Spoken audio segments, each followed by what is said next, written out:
Сметаме дека ова општество постепено почнува да созрева, дека критичната маса се создава и дека сега е вистинско време за да излеземе со сервисите за поддршка кои што ги предвидуваме.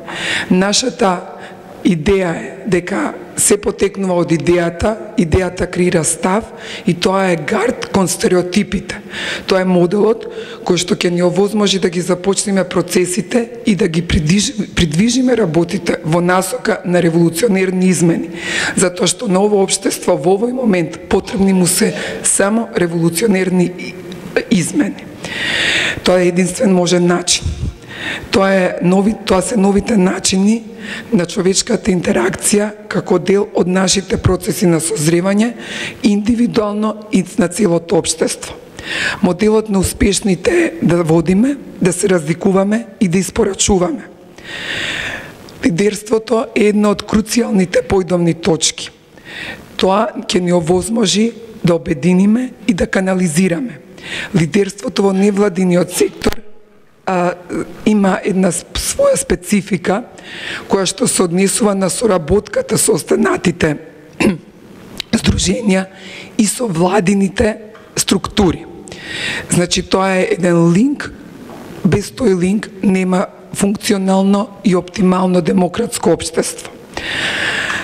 Истовремено треба да се зачува просторот за индивидуален пристап, затоа што со популација од 2 милиона луѓе и со ваква земја каква што имаме, со овој потенцијал, ние можеме да се го дозволиме тој луксус да имаме индивидуален пристап и да ги извлечеме максимумот од секого.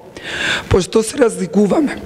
Се разликуваме по тоа што ќе овозможиме или ќе се разликуваме по тоа што ќе овозможиме сервиси и поддршки кои што ќе бидат долгорочни, кои што ќе бидат суштинско решение на индивидуално и групно ниво.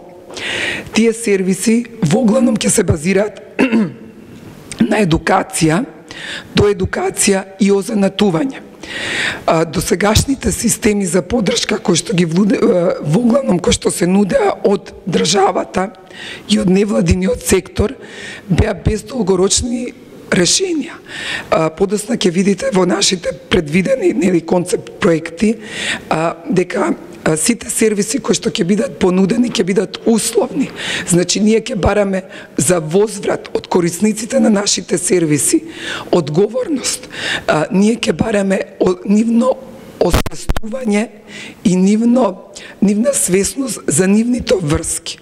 Значи не е државата и NGO секторот тие кои што постојано и континуирано треба да дават. Да, треба да дават, но и да едуцираат дека треба да има повратна информација, повратен инпут и од самите корисници во функција на нивно самостојување.